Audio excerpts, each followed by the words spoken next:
Buena gente, aquí comienza la tercera parte de análisis literario, en este caso fiction, la ficción. Luego pues, vendrá a analizar las obras. Es sábado, 2 de la tarde, lo de comer y eso, pues para otro día y tal. Vamos a ver. Fiction. El tema tiene muchas diapositivas, el PowerPoint parece muy largo, no te asustes, porque realmente la mitad de cada PowerPoint luego ya es analizar obras, por lo menos mi momento de hacer esto, 2025. Entonces, reading fiction. Parece mucho, da mucho susto, pero cuando te centras en lo que uno puede imaginarse más o menos que van a preguntar, tampoco hay tanto, porque al final ciertas cosas pues están más relacionadas con cómo hacer el análisis. Aquí nos estamos centrando en las preguntas cortas, que según nuestra convocatoria valen 3 pedazos de puntos. De 5, o sea, mucho. Entonces, fiction. Punto importante, la ficción no es enteramente falsa, no es enteramente fantástica. No es todo fantasía e irrealidad. Fiction is a made-up story that doesn't necessarily lack truth. Puede haber elementos realistas o puede incluso buscarse un cierto realismo en las obras de ficción. O incluso, pues, luego cuando hablemos de la novela gótica de Frankenstein, te hacen ahí una descripción, o sea, intenta haber cierto realismo o pueden hacerse descripciones de carácter pues, más o menos realista, o cuando veamos Robinson Crusoe como una de las primeras novelas de Inglaterra, no es todo fantasía y no aparecen dragones, es un mundo, hay sus normas, no es todo fantasía y magia, ¿no? Dependiendo dependiendo de cómo de cercano al mundo real y a los hechos objetivos y a los hechos reales, no históricos, sea la narración, hay una escala. Esto puede ser pregunta de examen. Entonces, se pueden clasificar en cuatro categorías. Novela histórica, novela realista, romance, fantasy, fantasía.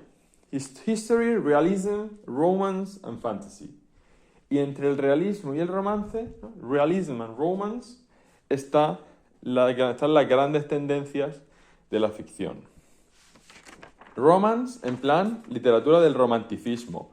No que la gente se dé besitos, sino pues la novela gótica, todo este periodo de 1780 al 1830 y toda esta zona de prosa romántica que pues, incluye la novela gótica y también justo antes en el Enlightenment, ¿no? Con lo de Robinson Crusoe y todas estas y el resurgimiento de la novela. La novela de modales, de Novel of Manners, Jane Austen, la comedia The Comedy of Manners, todo esto van a pertenecer al periodo del romanticismo, ¿no? Entonces vamos a ello. Principales subgéneros de la novela, esto puede ser pregunta de examen. Satirical novel, utopian novel, epistolary novel, historical, picaresque, Bildungsroman, que es la novela de educación. Y luego hay otros subgéneros que son el gothic, detective, short story. ¿Qué puedes saberte de aquí? Pues algunos tipos mínimos para identificar. No sabemos cómo de específico van a ser con las preguntas. Recordemos que yo todavía no he hecho el examen.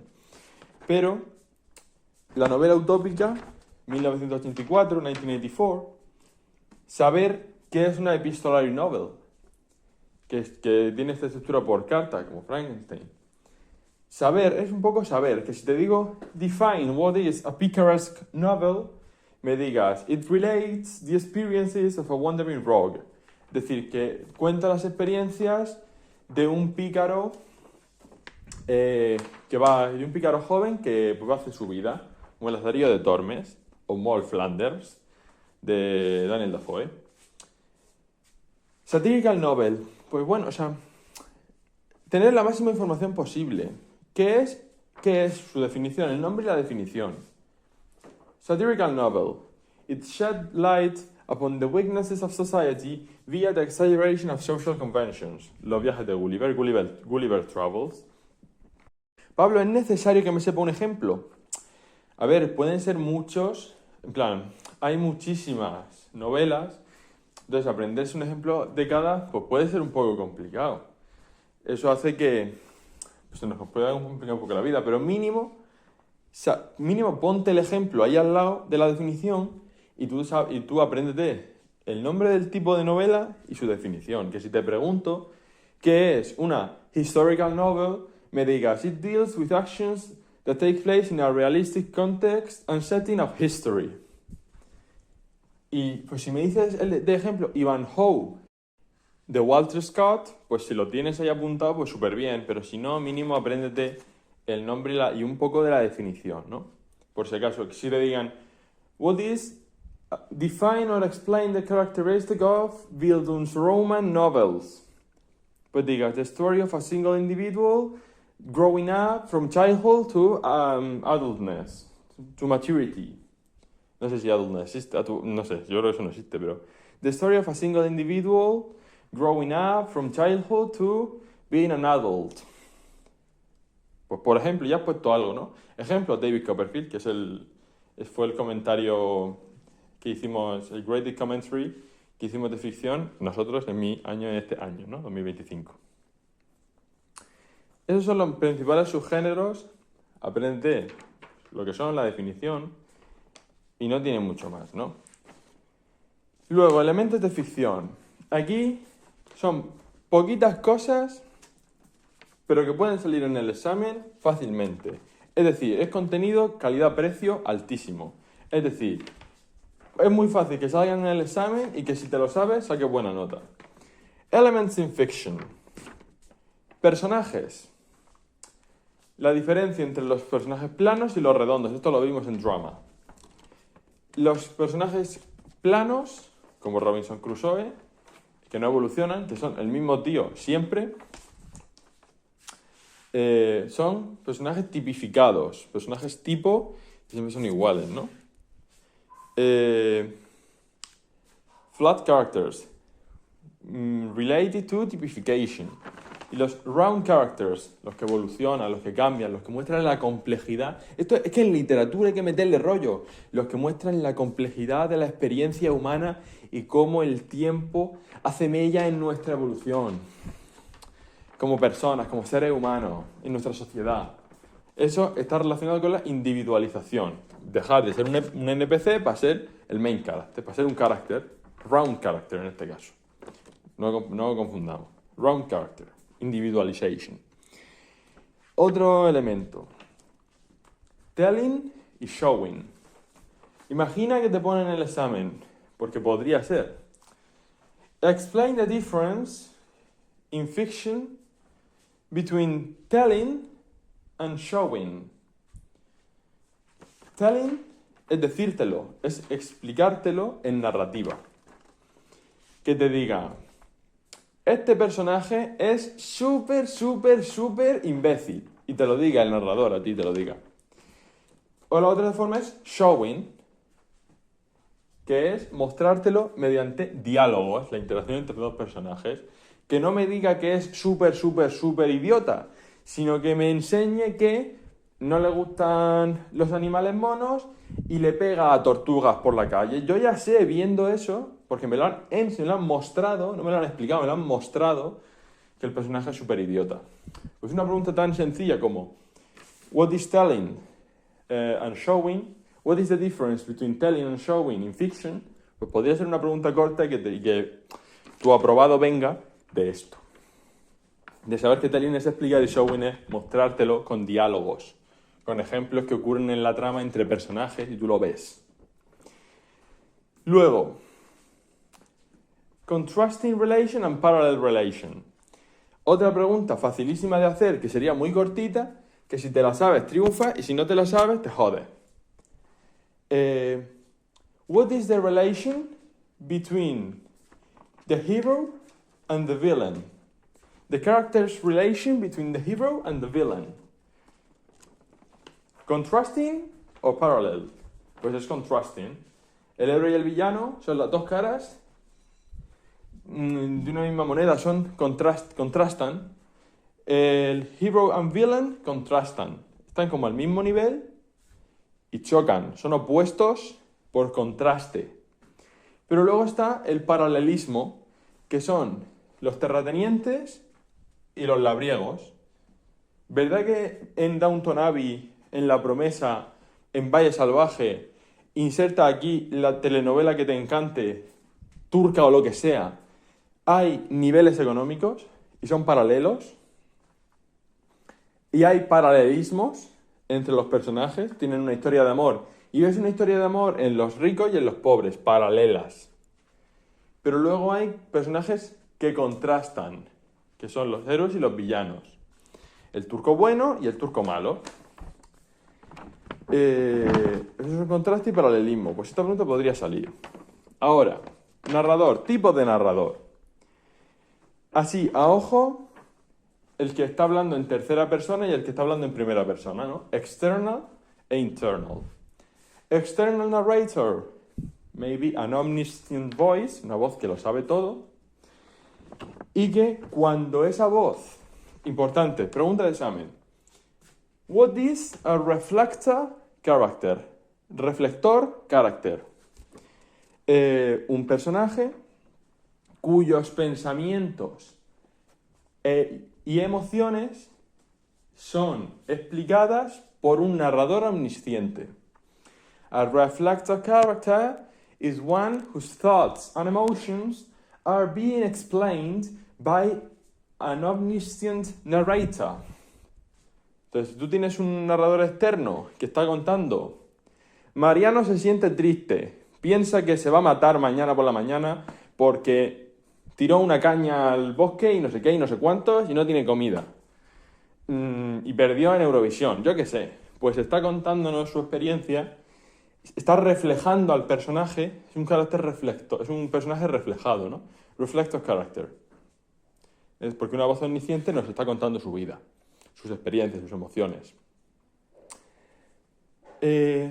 Luego tenemos el narrador en primera persona. Normalmente, el main character, protagonist, que nos está contando sus experiencias. A veces será confiable, podríamos creer en él, confiar en que lo que nos dice es cierto, pero otras veces no, porque ese personaje no es o no tiene por qué saber todas las cosas, no es omnisciente. Nos está contando su visión, su versión, ¿no? Primera persona que nos cuenta su visión de las cosas. Entonces aquí, pues a ver qué es un reflector character y los tipos de narrador. Representación de la realidad. Como veréis, esto está resumido de los apuntes, pensando un poco en qué podrían preguntar en el examen, ¿no? Porque no te voy a poner aquí a leer las preguntas sobre worldview. ¿Cuáles son las ideological assumptions de la novela? No, porque eso no va a salir en las preguntas cortas. O, mejor dicho, si sale, tú ya te puedes buscar tú la vida, porque no hay nada que aprenderse, rollo conceptos que memorizarse o que saber definir, ¿no? Continúo. Representation of reality. Fiction generally claims to represent reality, ¿no? La ficción intenta representar la realidad. What is called mimesis or representation. ¿Qué es la mimesis? Pregunta de examen. What is mimesis? Fiction's attempt to represent reality. La mímesis es el intento de la ficción de representar la realidad. Mímesis, mimetizar, mimo, parecerse, imitar, o sea, copiar, ¿no? Sin embargo, pues bueno, sabemos que la ficción no puede representar la realidad al 100%. Puede representar entornos que parezcan realistas, mundos que parezcan realistas, que sigan más o menos nuestras leyes de la física, los contextos históricos, pero hay elementos que no van a ser reales. Por eso existe un contrato implícito, la suspensión de la credibilidad, de cierto punto, ¿no? O como dicen los apuntes, ¿no? However, fiction cannot represent reality directly. So there is an implicit contract, a convention, importante palabra, convention, between the writing and the reader, the writer and the reader, so both really know that it is not real, but accept the writing as it is, as if it was real, ¿no? Es decir, aunque la ficción no pueda ser real al 100%, hay un contrato implícito, implicit contract, a convention, un pacto, una convención entre el lector y el escritor de, vale, voy a creerme como lo que me dices como si fuera cierto. No voy a decir, sí, qué casualidad que justo pase esto y esto y esto y le llegue una carta a este sobre esto y a este no le llegue esto, ¿sabes? Las tramas que se tienen que generar, las casualidades que tienen que ocurrir para que ocurran las historias. Pues todo eso tú te lo crees, lo aceptas porque estás pactando que eso sea real. En You, pues, ¿en qué jodidísima librería hay debajo en el desván una caja insonorizada perfecta y maravillosa para encerrar gente? Pues no creo que en muchas, la verdad. Pero tú, con esa serie, haces un pacto de credibilidad, suspensión de la credibilidad. Me creo lo que me dices como si fuera cierto, porque si no la historia se viene abajo. Y ahí empieza la gente a decir, ¡hey, sí, qué casualidad!, ¿no? Pues eso. Representation of reality. La ficción intenta representar la realidad, pero parte de su naturaleza es que hay elementos que no son reales al 100%, pero el escritor y el lector pactan, a convention, de creer lo que se dice como si fuera cierto, para poder así disfrutar de la novela. Con eso hemos visto lo importante de reading fiction. Ahora vamos con The Rise of the Novel, el ascenso de la novela. En España, el ascenso de la novela es en el siglo XVII. Cosas históricas. En Inglaterra es en el siglo XVIII. La etapa en la que el drama, el teatro, pierde importancia para cedérselo a la novela, ¿no? Pues todo está relacionado con el avance industrial, el surgimiento de la clase media y toda esta serie de elementos económicos que ahora definiremos en concreto, ¿no? Si lo piensas, en España, Don Quijote, 1605, pues eso ya marca un boom increíble en la literatura que ya pues se continúa teniendo en cuenta pues el siglo de oro y todo este periodo que tiene España, la expansión del Imperio Español. Entonces, en España hay una situación económica y social que genera que la novela explote, tenga su rise en el siglo XVII, mientras que en Inglaterra es durante el siglo XVIII, cuando está la revolución industrial, llega el romanticismo y toda esta etapa se convierte en The Rise of the Novel in England. Entonces, pregunta de examen. ¿Qué causa, qué origina el auge de la novela en el siglo XVIII inglés? Y tú tienes que responder estas tres características. El surgimiento de una clase media estable que tiene acceso a la educación y la creación de bibliotecas ambulantes, circulating libraries. Y el concepto es ese. Al haber ahora personas que pueden leer, ya no necesitan que se les represente la obra en la cara, porque ahora la pueden leer, ahora pueden leer el texto escrito. Entonces los autores empiezan a escribir novelas para la clase media, sobre ellos, con personajes sobre la clase media, las clases bajas, porque ahora la literatura se ha convertido en un producto para la clase media. Ese es el auge de la novela que veremos en este siglo XVIII, el romanticismo, la ilustración, porque la novela se convierte en un producto para las clases medias, porque ahora existe la clase media, ¿no?, con la revolución industrial y la educación de las personas, pueden leer esas novelas y y acceder a ello, ¿no? Y así es como surge el auge de la novela durante este periodo. La novela entonces, durante ese periodo de expansión, hablaba de ellos, empatizaba con el lector, creaba una conexión, eran novelas muy densas, con muchas capas. Las primeras novelas, pues Robinson Crusoe, Pamela, Tom Jones, Tristram Shandy. ¿Saberse los nombres? Pues cuanto más mejor, pero bueno, con que sepa decir Robinson Crusoe de Daniel Defoe, 1719, porque él es considerado, Daniel Defoe, the father of the English novel, pues ese tío es importante. Y encima luego sale en los comentarios, pues apréndete que esa fue una de las primeras novelas de la literatura inglesa, ¿no? The Rise of the Novel. Entonces con eso vamos bien. Saber decir esas razones es importante.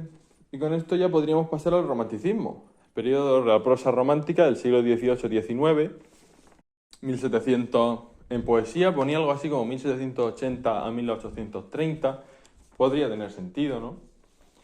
En la prosa romántica,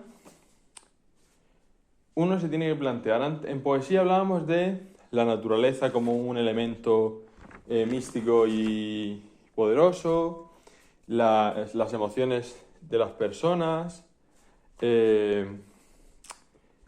y la soledad del héroe, del autor, del poeta, de la heroína. Aquí vamos a tener esas mismas características, pero hay que pensar en qué influyó ideológicamente a la prosa romántica. Para acordarte de las cosas, pregúntate qué pasó en esos años. Tú piensas, en el siglo XVIII, entre el 1780 y el 1830, ¿hay algún hecho histórico que a ti te llame la atención, así a ojo? En el 1789, ¿hay algún evento histórico que te llame así? ¿No? ¿La Revolución Francesa? Sí, efectivamente. Entonces, características de la prosa romántica, características de este periodo, van a renegar el clasicismo, o sea, a renegar la etapa anterior y centrarse pues en flow medieval, Middle Age background. Eso lo vimos en poesía, que les gustaba, ¿no? Que había autores que les gustaba las referencias medievales. Entonces, van a renegar el clasicismo, que era todo esto de imitar los clásicos de Grecia y Roma, y van a centrarse en la estética medieval, los conceptos medievales, ¿no?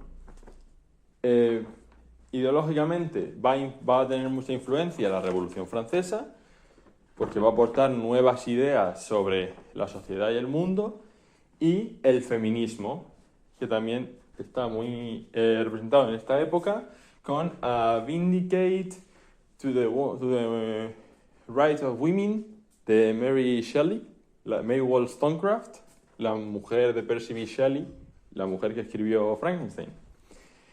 O sea que el romanticismo va a estar influenciado por tres factores: renegar de la etapa anterior, renegar el clasicismo y sentirse atraído por la estética o por el background, por el concepto de la Edad Media. Luego la Revolución Francesa, que ocurre entre esos años, por eso te vas a acordar, y las ideas del feminismo, que empiezan a surgir, las primeras olas del feminismo en esta época. Y veremos pues The Novel of Manners, ¿no? Que va a satirizar las ideas de la sociedad.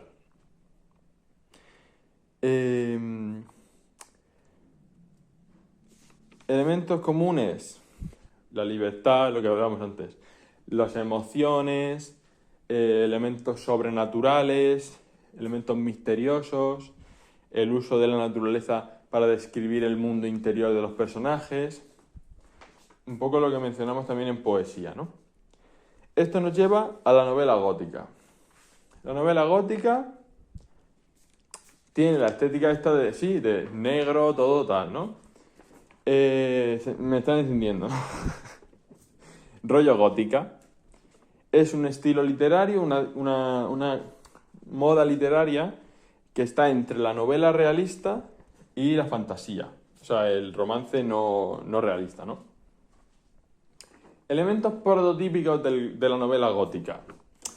Elementos sobrenaturales que dan miedo, fantasmas, esqueletos, zombies, yo sé, ¿me entiendes, no? Que dan miedo. Supernatural and spooky elements. Esto es un set. S-E-T.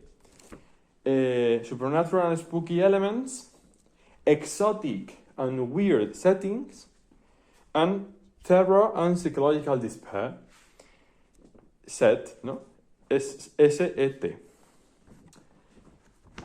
Tú hazte una imagen mental de el típico castillo negro ahí en las profundidades, con fantasmas volando y truenos cayendo en un camino ahí profundo, tenebroso. Eso es gótico. Elementos sobrenaturales, castillos en ruinas, graveyards, cementerios y terror y ansiedad y miedo psicológico. Pregunta de examen. Which is the difference between terror and horror? Terror and horror. Según pone muy brevemente, porque en los apuntes pone terror y te pone soul, luego pone horror y te pone physical.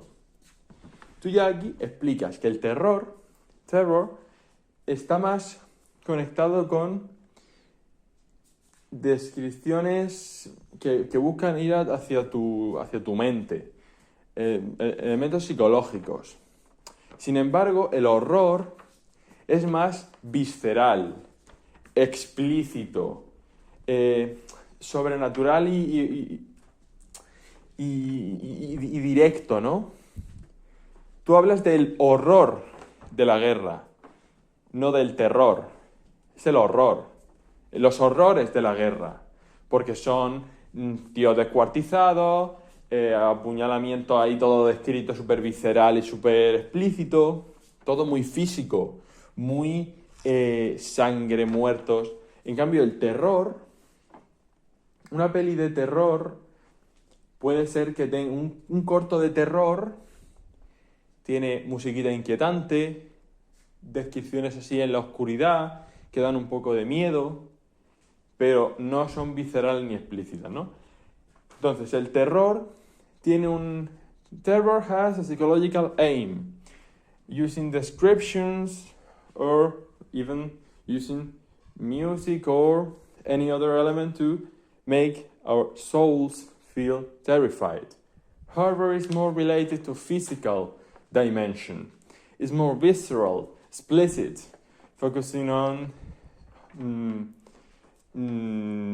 blood, supernatural creatures in super explicit and dangerous activities.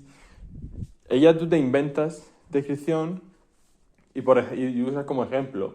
Un ejemplo de que este uso es así es que we say the horrors of war. No sé si en inglés se dirá lo mismo, pero se entiende la idea, ¿no? Que el terror es psicológico y el horror es visceral, explícito. Mientras que el terror pues es más implícito, ¿no? Es más psicológico. Ejemplo de novela gótica: Frankenstein, de Mary Wollstonecraft o Mary Shelley, en el 1818, el precursor de la ciencia ficción. Sale en los comentarios, tienes que saber quién es Frankenstein, ¿no? Bueno, Frankenstein es el doctor, no es el bicho, para empezar. Luego, las hermanas Bronte. Yo de aquí he apuntado, literalmente solo, que son postrománticas, o sea, que son del 1846, en plan, son postrománticas, pero tienen elementos del gótico, como el individualismo, pues eso, el uso de la naturaleza y las expresiones emocionales, las expresiones de las emociones individuales. Las mismas características románticas que mencionamos para los poetas, al final es que es la misma época. NI, el Ni. Nature has a mystical element, individual expression of emotions, and isolation of the poet, of the author. Y sus obras más importantes: Wuthering Heights, Cumbre Borrascosas, Wuthering Heights, de Emily Bronte, y Jane Eyre, de Charlotte Bronte. Yo que sé, no creo, pero imagina que ponen el examen. Name the two most important works of the Bronte sisters. Pues si te acuerdas de Cumbres Borrascosas, que es así famoso, pone Wuthering Heights y luego Jane Eyre, pues eso que te llevas, yo que sé.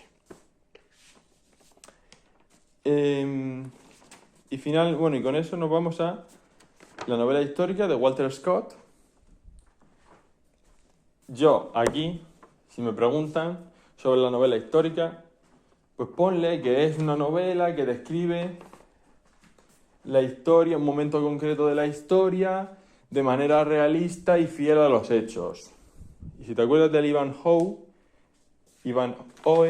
con H, de Walter, con H intercalada, que no sale ahí al final, Ivanhoe, ¿no? Entre la N y la O hay una H, de Walter Scott, que trata temas escoceses, pues muy bien. En plan, si te acuerdas de eso, pues muy bien. The Novel of Manners. Yo, de lo más importante del romanticismo, The Gothic Novel y The Novel of Manners. La novela doméstica, que normalmente satiriza y usa la ironía para describir convenciones sociales. En el siglo XVIII, las mujeres escribían novela gótica y novela de modales, Novel of Manners.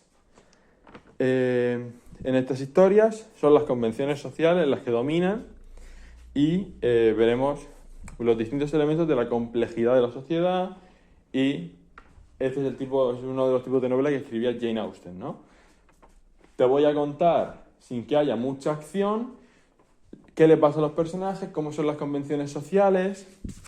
Voy a usar la ironía y la sátira para hablar de ellas. Eso es The Novel of Manners. Y con esto vamos a Jane Austen.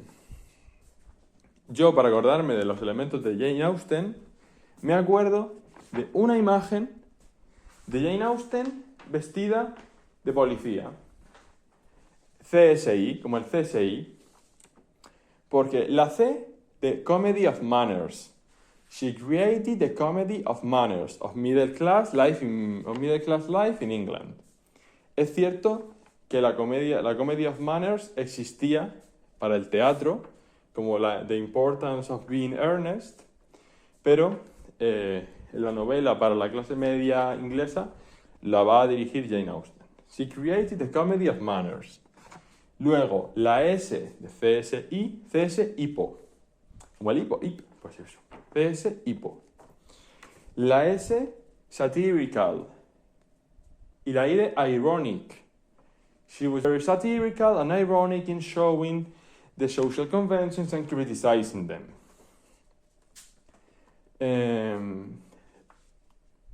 Claro, y pues explicas eso, que las convenciones sociales, el amor, casarse, todo esto.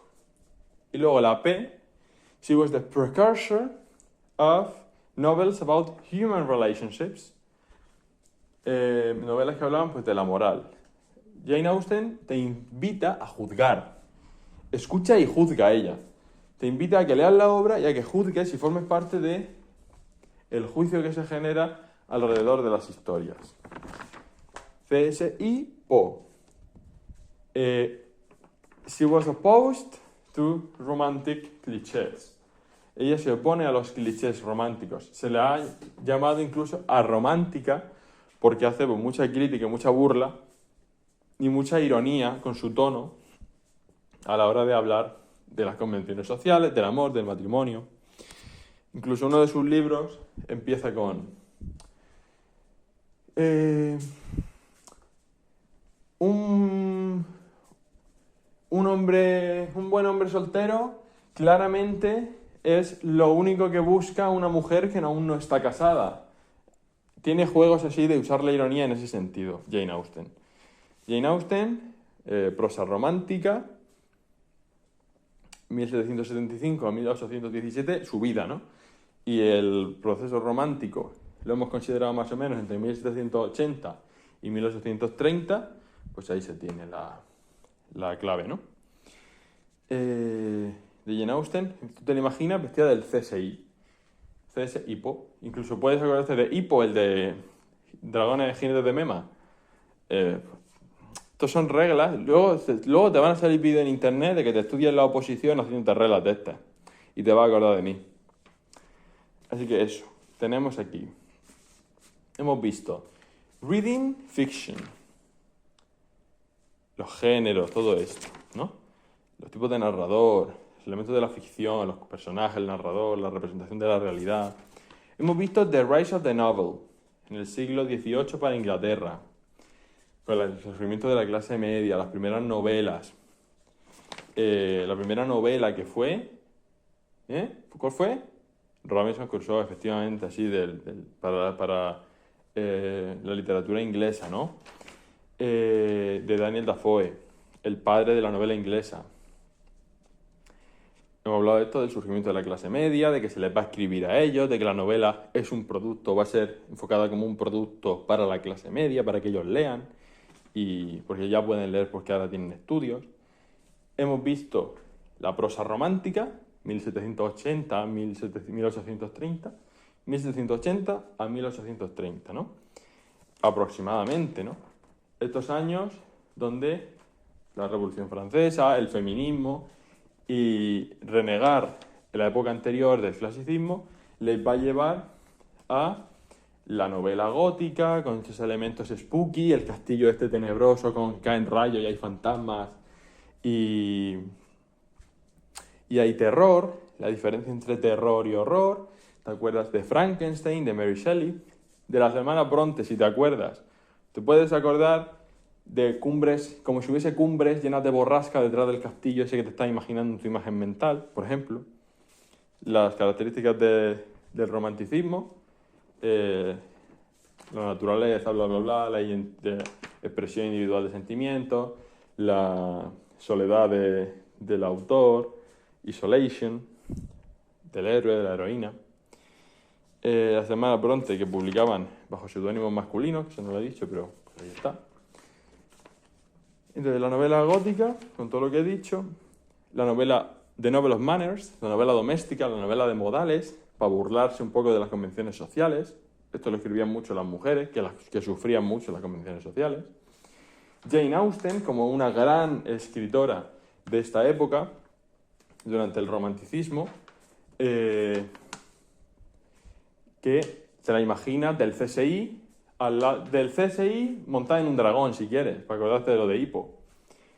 La Comedy of Manners, satirical and ironic, precursor of the novel about human relationships, y opposed to romantic clichés. Obras de ella, Pride and Prejudice, Sense and Sensibility, son nombres facilitos. Orgullo y prejuicio, sentido y sensibilidad. Con esto vamos a la era victoriana, que va de 1837 a 1901. Esta época yo me la imagino con un señor escritor, con un escritor, ¿no? Un señor que lleva una plumita ahí en la chaqueta, que va caminando y le tira una moneda de oro real a un pobre. Tienes la imagen de un escritor que le tira una monedita de oro real a un chaval pobre en la calle. Y de aquí sacamos todos los elementos. Es una época de extremos. La clase media go rich, the working classes go poor. Los ricos, la clase media se hace muy rica, la clase trabajadora se hace pobre.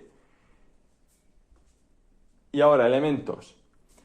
La era victoriana was the golden age of English literature. La era de oro de la literatura inglesa. Oro como la moneda. En las novelas vamos a encontrar que los escritores son celebridades. Por eso por eso ese hombre, si quieres, imagínate que lo persigue la gente, o que por eso le tira oro a un pobre, porque es célebre, ¿no? El oro es real, no es de mentira. Las novelas van a ser realistas. Van a hablar también de la moral. Fíjate qué moral tirarle oro a un pobre, ¿no? Y va a haber crítica social. Y hay, durante esta época, economical development, desarrollo económico. Entonces, tú te imaginas esta imagen de un señor de la era victoriana, el de los Bridgerton, que le tira una monedica de oro a un nene pobre. Época de extremos, la era de oro de la literatura, donde vamos a encontrar desarrollo social y económico. Por eso tiene oro ese tío. Crítica social, un rico y un pobre, claro, hay mucha diferencia. Realismo en las novelas y discusiones sobre la moral, sobre si está bien o si está mal, y los escritores van a ser célebres, famosos. Claro, va a haber crítica social pues porque van a haber niños trabajando, muchos problemas para las clases bajas, y el desarrollo económico pues le va a llegar a las clases medias que se hacen ricas, ¿no? Como en los Bridgerton. Conceptos importantes. ¿Qué es un installment? Los magazines y los reviews. Installment son los capítulos que se publicaban semanalmente en los magazines que luego conformarán las novelas que tenemos sobre esta época. Charles Dickens publica sus obras en weekly installments, cuotas, en fragmentos que salen semanalmente en revistas. Y las reviews son pieces of writing that writers wrote, created by writers to persuade readers into reading their novels. Es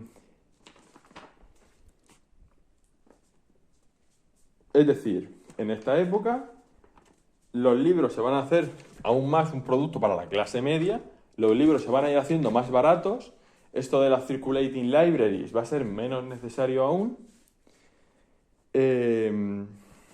y vamos a tener que muchos libros se publican por capítulos semanalmente en revistas, y los escritores te hacen reviews para que te leas su obra, para que te la compres, para que te la leas, para que te compres las revistas y te leas la obra. Y van a ser famosos, van a ser célebres, porque como van a ir publicando semanalmente, los lectores de la era victoriana les pueden mandar mensajitos, cartitas de me gusta el capítulo 3, no mate al protagonista, por favor. Y así es como va a ir ocurriendo, ¿no? Entonces, por eso los escritores se hacen famosos, porque ahora pueden tener contacto con sus lectores. Los géneros que más populares se hacen pues son los detectivescos, las novelas de misterio, la novela doméstica también, que describe la vida diaria, ¿no? Cuanto más es producto de la clase media la novela, más va a gustar pues, hablar de personas del día a día, ¿no? O misterios porque molan un montón. Sherlock Holmes, 1888, Arthur Conan Doyle. Es esta misma idea. Las novelas de misterio pues surgen así. Conan Doyle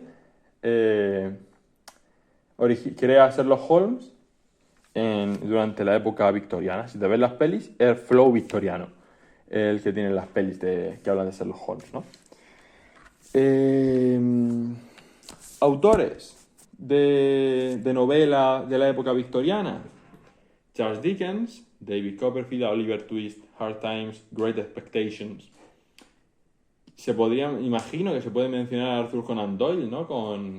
Lo he mirado y la época coincide, ¿no?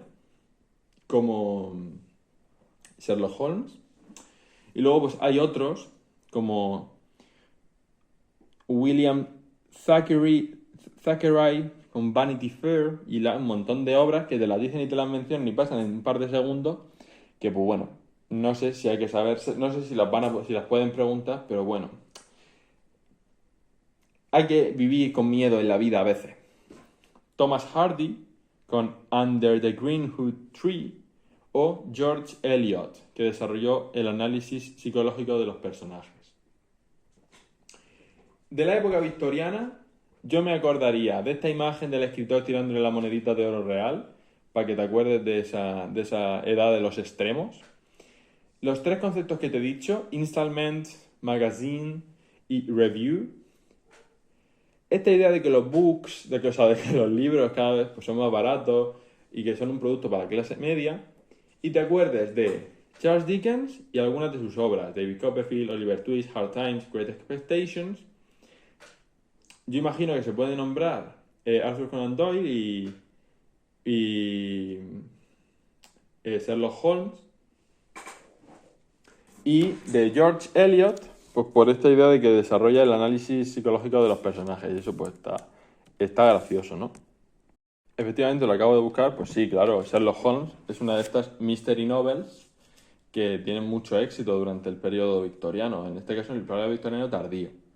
Así que bueno, esa es la idea, esos son los conceptos, las preguntas que te debes hacer y que debes intentar responder o intentar saber responder cuando te llegue el tema del examen de análisis literario.